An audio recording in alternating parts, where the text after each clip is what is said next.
Mesdames et messieurs, bonjour. Je suis Vincent Kamini.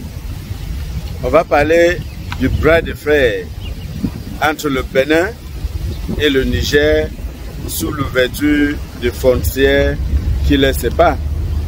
Il faut dire que le Niger et le Bénin, c'est deux pays frontaliers qui ont toujours vécu dans l'harmonie. Jusqu'à l'année dernière, quand, n'est-ce pas, Abdourahmane Tiani et ses frères d'armes ont décidé de prendre leur destin en main. D'où la CEDEAO a décidé, n'est-ce pas, de sanctionner lourdement le Niger. Et dans ces sanctions-là, il y a certains chefs d'État qui se sont démarqués de manière particulière, n'est-ce pas, pour accentuer les choses.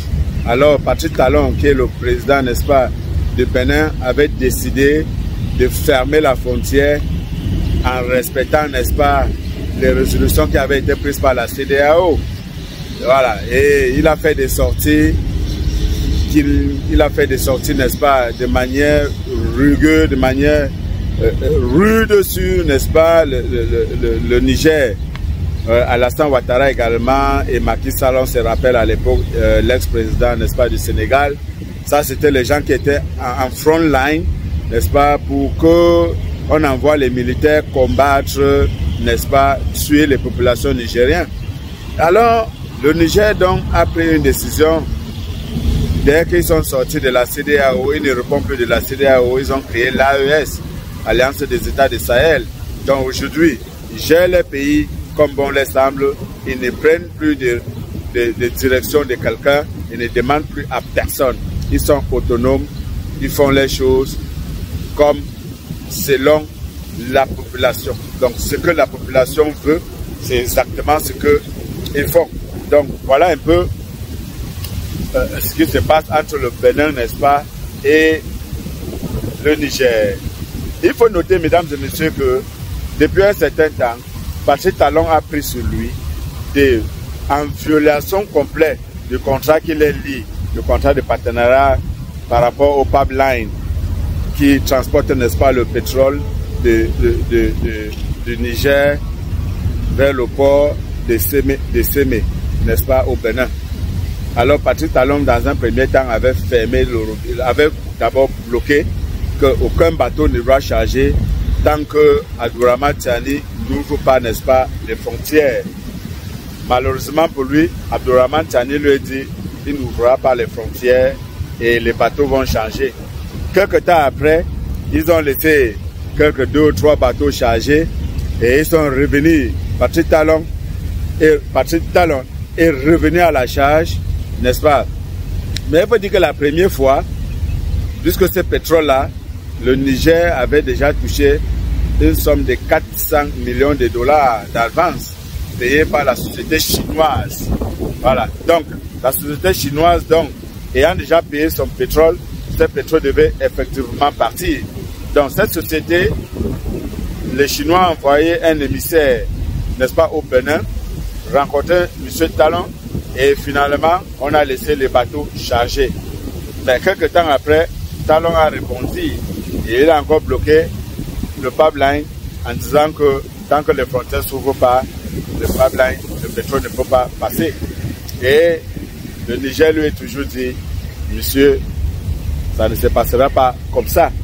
Alors, tout récemment, le Bénin a donc arrêté 5 personnes, 5 Nigériens qui travaillaient dans la plateforme pétrolière, n'est-ce pas, qui est au niveau du Bénin, qui était là pour contrôler, n'est-ce pas, les quantités de pétrole qui sortaient.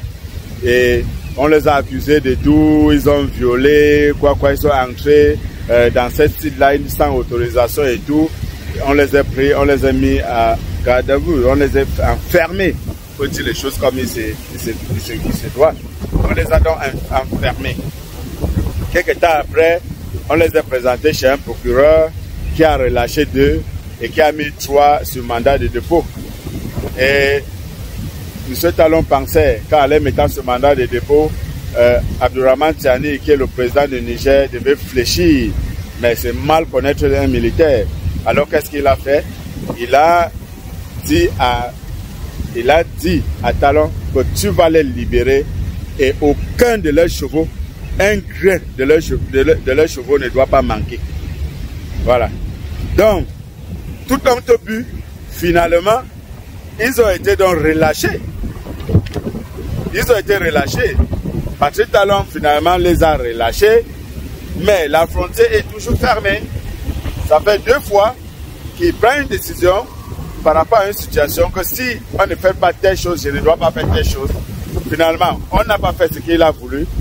Et la frontière est toujours fermée et il a libéré les gens. La première fois, les bateaux ont chargé. La deuxième fois, il a libéré, n'est-ce pas, les 3 personnes qui avaient été enfermées, n'est-ce pas, par le Bénin. Donc vraiment, nous pensons que cette situation-là, il faudrait que nos présidents africains prennent le temps, n'est-ce pas, avant de faire de grosses déclarations. Le Niger refuse d'ouvrir la frontière. Pourquoi? Il faudrait qu'on en parle, parce qu'il faudrait quand même que les gens sachent pourquoi. Le Niger dit que le Bénin, c'est une menace pour sa sécurité. Vous savez que les Français ont été chassés, n'est-ce pas, au Niger. Ces Français qui ont été chassés, qui sont allés au Tchad, et ils ont contourné pour revenir au Bénin, et ils sont tous installés, ils ont 5 bases au long des frontières entre le Bénin et le Niger. Et il paraît, on parle au conditionnel, il paraît que les Français qui sont là sont en train de former les terroristes pour venir attaquer le Niger. D'ailleurs, le pipeline vient d'être saboté par un groupe de rebelles. Et ces rebelles-là, qui sont armés, n'est-ce pas, selon certaines personnes, ils sont armés, n'est-ce pas, par les autorités françaises, par l'OTAN, pour déstabiliser le Niger. Donc, on dit donc que c'est eux qui ont saboté le pipeline. D'ailleurs, eux-mêmes, ils ont revendiqué le sabotage de ces pipelines-là. Mais nous pensons que ces pétroles qui coulent au Bénin, le Bénin a des dividendes sur ces pétroles-là, même si ce n'est pas son pétrole.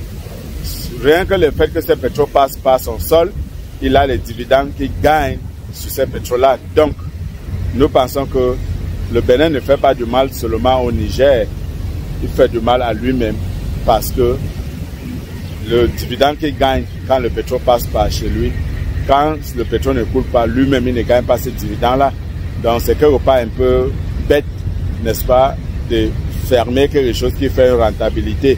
Et vous savez la quantité de pétrole, parce que le pétrole qui sort du Niger, il n'y a que 20% de ce pétrole-là qui est, n'est-ce pas, raffiné au niveau du Niger. Et 80% de ce pétrole est exporté. Donc si 80% passe par le Bénin, vous savez ce que le Bénin gagne? Le Bénin gagne un demi dollar sur chaque litre, n'est-ce pas, de pétrole qui passe sur son sol. Donc, qui gagne, qui perd, on ne perd rien à attendre. Quel va être le prochain point? Quelles vont être les prochaines stratégies de Patrice Talon? Just wait and see. Mesdames et messieurs, bonsoir.